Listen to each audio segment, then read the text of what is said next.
All right, everyone, I'm going to be giving you guys my review of the Draftkings Pick6. So I want to show you guys kind of what it is, why they're doing it, how to use it. I want to compare it against DraftKings Sportsbook and then compare it against PrizePicks and Underdog, which is basically why they're doing it, to compete with those two. Kind of give you guys my overall feel for the app / website. Then I'll give you guys a pros and cons list, get to my conclusion of DraftKings Pick6. Let's start out with why they are doing it. Well, first and foremost, sites like PrizePicks and Underdog has really taken away from DraftKings DFS site, which was kind of the workaround for when sports betting was not legal in a lot of states. But lately, this props DFS type stuff, which is also a workaround for sports where sports betting might not be legal, this stuff has kind of taken off. But the real reason why I think we're getting DraftKings Pick6 is going to be because of people like me. I'm wearing a Wisconsin shirt.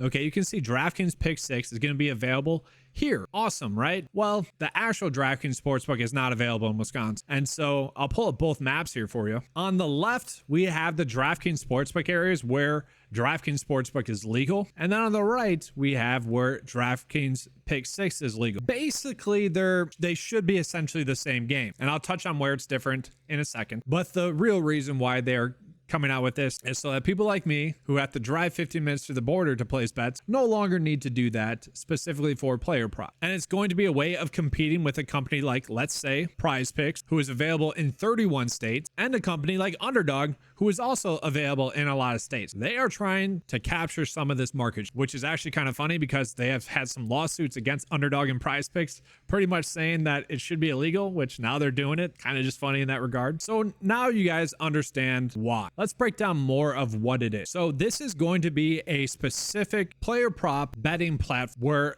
it's going to be simple. You can either bet more or less than a specific prop, and you have to make at least 2 bets to be able to place a slip. Okay, that's great. They break down how to use this on their how-to part of the site. And honestly, guys, I'm still a little bit confused by the payout, and I'll touch on that in just a second. The simplicity of props betting on, let's say, Underdog or PrizePicks is that you make a bet slip and you know what the payout is going to be. Based off of what I'm reading for DraftKings Pick6, it might not actually be that case. So at the start, it's going to operate the same. You pick a slip between 2 to 6 players. It has to be a different player and it has to have at least 2 different teams. Now, what I want to point out though is that, let's say I see a bet that I like on both NBA and NFL. You cannot do that. It has to be for the same sport. And so that's the thing I want to call it as well. It's only going to be 2 sports, NFL and NBA, which I find fascinating because DraftKings Sportsbook has such a plethora of sports available for player props. So that already is fast. So what I like is that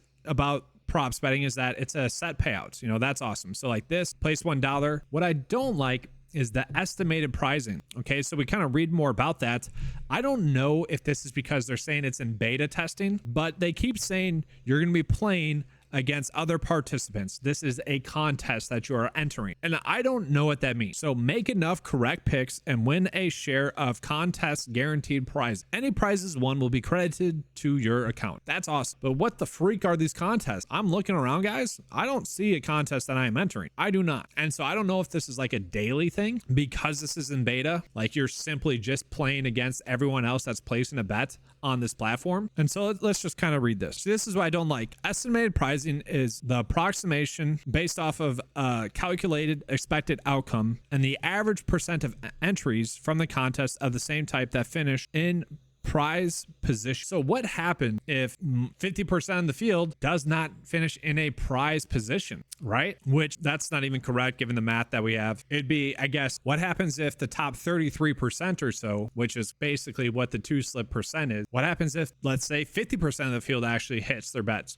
Let's say what happens if only 10% of the field hits their bets? What does that mean for the payout? To me, I'm reading that as DraftKings is making sure they're making a guaranteed profit. This is where the juice, whereas on a sportsbook, the juice is already factored in to the prop line that we are getting. To me, this whole estimated pricing is going to be the reason why this doesn't take off. Now, I could be reading it wrong. This could be based off of it just being in a beta, okay?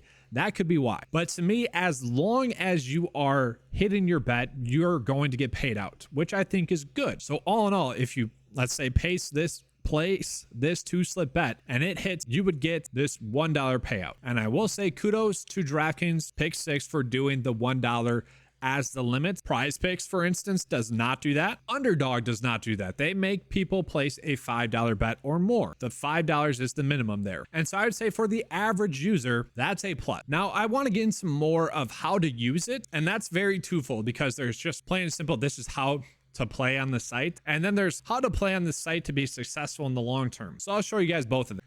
All right, so an example that I want to show you guys is how to go about beating PrizePicks, Underdog, and hopefully Draftkings Pick6, those DFS player props. And this is the mathematical way to go about doing it. So we got two prop bets here that are minus 140 or better. That's kind of the magic number. Technically, it's minus 135. That is when the payout on PrizePicks or Underdog, those DFS player prop sites, are going to be better than they are on DraftKings Sportsbook. And the lines that we are getting are basically the implied odds of that prop bet to hit, especially when you take the juice out of the line. I'm getting a little bit too technical. Basically, when a line is minus 140 or better, that is when it's going to be more worthwhile to place that prop bet on something like Underdog. So let's see here, guys. I have this listed. Let's say we're doing a 1 unit bet. This would pay out $3. We know that it's always going to be a 3x payout on a 2-slip bet, regardless of the lines that we are getting. Where again, if we place that prop bet on DraftKings Sportsbook, we can see that we are not getting a 2 unit payout. It's always going to depend on the different lines that we are getting. That's going to determine the payout. So again, for the player prop site that we are getting,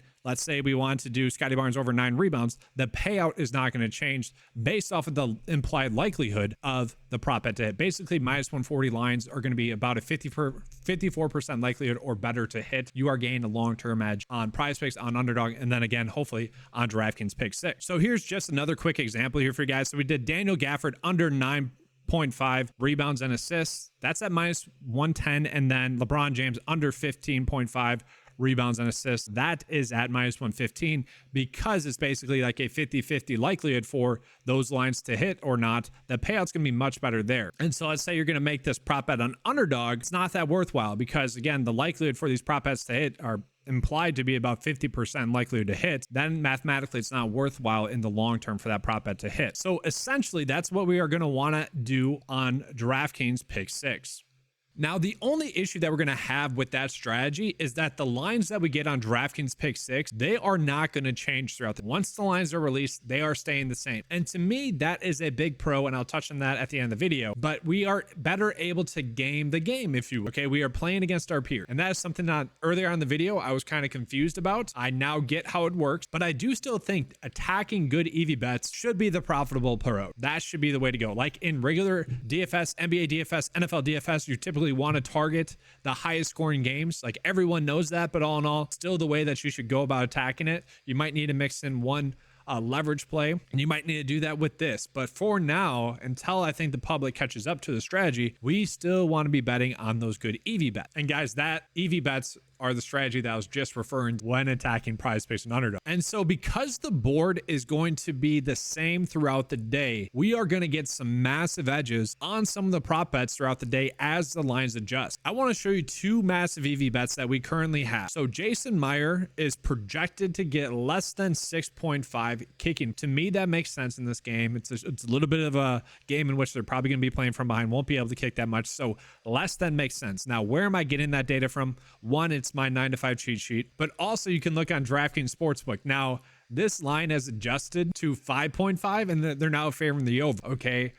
When it was at 6.5, they were favoring the under pretty heavily here. And again, that makes, if we look on a site like PrizePicks, what they do is they bump it down to the point where it's being a push. DraftKings Sportsbook has it set as a line in which they are going to get the most volume they can possibly. And so that's why they dropped it down to 5.5 and now favoring the over. DraftKings Pick6, they're not going to adjust. It is going to stay the same. They cannot, because we are playing against everyone else and they can't be adjusting lines. They can't be adding in lines throughout the day. I think if they do add in lines, and this is something I don't know for sure, then the contests, and the contests are still cloudy, guys. The contest that you're entering would then be a different contest. But I want to show you guys another good EV bet that we are getting right now. It's actually AJ Brown for less than 6.5 reception. And so guys, the under is being heavily favored here, minus 145 for him to get under 6.5 reception. This is one where if you pull it up on the 9-to-5 cheat sheet, you're going to see that Underdog has already bumped it down to 6, and actually PrizePicks took this prop off the board. That is how volatile this prop is. So seemingly we were getting a pretty big edge by betting less than. Now, the game theory part of DraftKings Pick 6 is, does everyone else know that knowledge? That's my question. But you guys are going to see we are getting some massive prop line differences as a whole. Like Jalen Hurts opening line must have started at 249.5. Right now it's at 240.5. That is a 9-yard difference. And at this line, DraftKings Sportsbook has it as a push. And if we go into the PrizePicks cheat sheet, we can see that, yeah, the data is suggesting that 249 prop that we were getting, a terrible line. And so essentially we should probably be betting the less than here. And the thing with it is, guys, the public tends to like to bet over. And so I think inherently we're going to get a big edge by betting the unders specifically. Now, I will say the thing that I don't like about DraftKings Pick 6 is that it's per sport. And it does make sense to me why it's easier to manage and whatnot, easier for it to be a DFS game rather than sports. But I would love to be able to place a good bet on NBA. So now where this gets interesting is the payout stroke. Again, if I place a $1 bet, a 1 unit bet, this would pay out 6 units. Now what's weird is if I bump this up to 100, oh, it's still going to pay me out. I'm confused. It's still going to pay me out 6 units. Let's see if I take this off. All right, here's the example. And guys, this to me is a major con in the DK Pick'em, DraftKings Pick 6. Sorry. I hate it. I really do. So let's say if I just want to place $1 bet or 1 unit bet, sorry. And I guess this is a bad example because I don't know what your unit size is. I was using $1 as a unit just for clarity purpose. Now let's just do it with this example. Let's say you bet $1, you would only win $3 back. But if you bet 100, and let's say that's your unit size, you would win 3.5 units. Whereas if you bet $1, you're only winning 3 units. I don't get that. To me does not make sense. I get that you are playing against everyone else, and probably by playing more, you're entering more contests. That to me is still confusing. That to me, I still need clarity. But all in all, I still think going with the EV strategy is going to be a very big way. And my comment section for people that are new to Pick'em, to player prop style DFS, would suggest that as well. And so I think this is going to be the good strategy to go with. Now, I do want to get into the pros and cons of both DraftKings Pick 6 because it definitely has both sides. I would say, actually, I'll let you decide as well if you guys agree with the pros and cons and which side that you guys end up on. After I get done with my pros and cons, let me know in the comment section below if you are favoring DraftKings Pick 6 a little bit more or you're not. Let's go ahead and get into the pros. So guys, one thing that I think I'm going to love is the fact that the lines do not move. Once the lines are made available on the board, they do not move. So a good example of the reason as to why is someone like Trae Young. His line must have opened at 47.5. Now we can see that most of the sports, the average sportsbook line actually has it set at 45.5. Underdog has it set at 45.5, and PrizePicks will be soon to drop theirs down to 45.5. This is basically a push now at 45.5. So we are inherently gaining a pretty big edge by betting the under 47.5 points, rebounds, and assists. To me, I like that. To me, that is something that has been kind of lost with PrizePicks and Underdog because they are so quick to adjust their lines when news comes out NBA-wise. And that to me is what's fun is that, let's say for the Clippers, I don't know, let's say James Harden gets ruled out. Then we would probably really want to be favoring the over for Paul George points, rebounds, and assists. We'd probably really want to be favoring the over for Kawhi Leonard points, rebounds, and assists. Because if those lines are not going to move based off of that news, that to me is a big edge. That to me is like, on DraftKings, on a normal day, once one player gets ruled out, that player is going to become chalk because why? And let's use that example again. Let's say James Harden gets ruled out. Kawhi Leonard would be too cheap and Paul George would probably be too cheap. Those two players would become chalk in DFS. And so that same strategy would apply here because the likelihood of their lines being able to cash goes up immense. And you can always find an edge now based off of that. So another good example of that would be DeJounte Murray for his points, rebounds, and assists. The lower is going to be a good bet here as well. And so if we go ahead and use like Underdog as an example, we're going to see that this line is now down to 31.5. So we are gaining a decent stacking opportunity with those two. Now, obviously, we'd have to pull in another prop bet from another team, but you guys are seeing the strategy that you can deploy here is that when lines change from maybe PrizePicks or Underdog, you can then jump in here and say, all right, I might not have got to it on Underdog or PrizePicks to get that positive EV, but now I can place those prop bets on DraftKings Picks. So I do think that that's a big pro. So I will give them credit. I do like the layout, and I think that's mostly because it mimics exactly PrizePicks. Like literally you place a bet and it's just going to pop up exactly the same as it was for PrizePicks. To me, there's some familiarity there. And I like the fact that you can go through each prop line the way that you would. And also, let's say you want to do that, it's going to mimic the same thing as it would for DraftKings Sportsbook as well. To me, that's a big W for them. And honestly, like I think Underdog kind of does theirs a little bit harder for you. in some ways to place your bets on purpose. DraftKings Pick6 is not going to do that because, well, you're playing against the field. And really to them, the more you play, the more money they're going to win off of that rate. And that to me is a big con. I'll get into that in a second. And honestly, I think the biggest pro to me is that this is actually like DFS prop, like PrizePicks and Underdog. Those are sports books. Let's be honest. Okay. This is actually like DFS props. And this is something that I had mentioned in the past. I would love for there to be a sports book or a DFS site that the lines come out and the lines don't change. What changes is your strategy of what to do with those lines when they come out. And to me, I like that. I see that as a big pro. Again, that kind of goes back to the lines though, but I like the fact that it's set up as an actual like DFS embracing the past while embracing the future as well. All right, so that is enough of the pros. Let's get into the cons. There's a little bit more than I would like. Let's do it.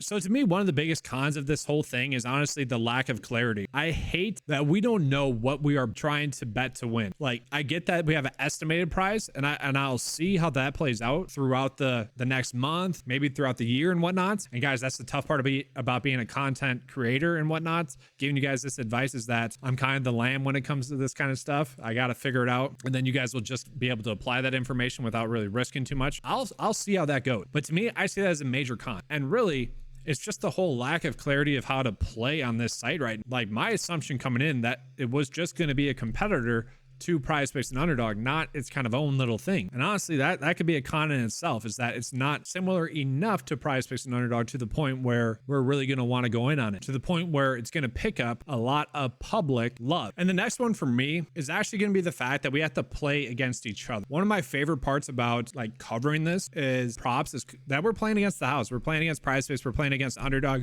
We can spit ideas off of each other. We can benefit from each other, giving solid advice. I don't like the fact that we are playing against each other. To me, that's as a content creator, that's something that to me is a little bit of a bummer. You know, it is tough to give DFS advice. Like NFL wise, guys, I've been crushing it content wise. And at the same time, like you wouldn't tell your buddies, and maybe you tell your buddies, but word of mouth is not going to be as strong for that because you don't want to lose your edge. That kind of for me personally. And to me, another big con that we currently have is that's going to be NBA and NFL only. And also the fact that we cannot place a bet across a different sport. You know, to me, that's kind of the appeal of PrizePicks and Underdog as well, is that, you know, it's fun to kind of embrace the grind of trying to find the best prop lines. And when you know it, I've been using Zubac as an example. His points prop went up, but like, let's say we wanted to bet that still, we could then go to Jalen Hurts as well. Like if we like that, to me, that grind of finding the best lines and just finding the best prop bets that give us the best EV bets, to me, that's a big edge. To me, that's something that I love. And for what that's worth, guys, I will say not having fantasy score as a prop for DraftKings is kind of funny. Like I'm not going to say that that's a major con, but they could easily have that as a data point. They have points, rebounds, and assists in there. They have blocks and steals in there.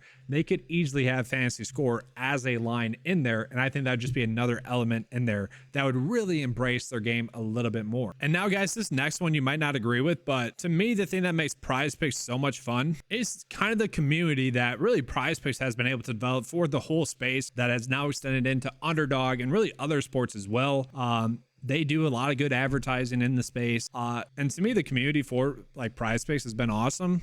Like I'll have a good night and the comments will be like, man, thanks for the picks. That's awesome. Or I'll have a bad night and people will be like, I mean, they understand the approach. They understand how it goes. They won't harp on it too much. And guys, that doesn't really happen with DFS as well. I feel like DFS is more straightforward as well, but all in all, the community has been awesome. And so it does feel like, to me, there's going to be a lack of community behind this. And it kind of just seems like something they put out there just to put out there, just to compete with PrizePicks, with Underdog. And so for me, those are the best pros and cons as it sits right now. Like it's too early to really go in on saying that this is something or that's something. We don't know for sure. It's a new product. It's going to be fun to test it out. It's going to be fun to see whether or not this is going to be something that's profitable in the long term, like PrizePicks, like Underdog. And so we're going to go ahead and see. We're going to test it out. But that's going to be all for this video. If you guys would like me to do maybe a follow-up video a month after this video is released, just let me know in the comment section below. I have no idea how this video is going to do at all. I think it's a fun video. It's something new. It's going to be fun to try out. It's like I said, I'm going to be kind of the sacrificial lamb here. It's going to be interesting. So if you guys want to see maybe a follow-up video, we can see. But that is going to be all for this video. If you guys want access to PrizePicks or Underdogs, the cheat sheet that I have available at 95sports.com, head on over there. It's available for just $10 a month. If you guys want more props content, you know, just like and subscribe. Thanks for watching. Let's have a good slate. That's my send off. We're not having a good slate, you know, whatever. Let's keep cashing, guys, for whatever, whenever you guys are watching this. Thanks.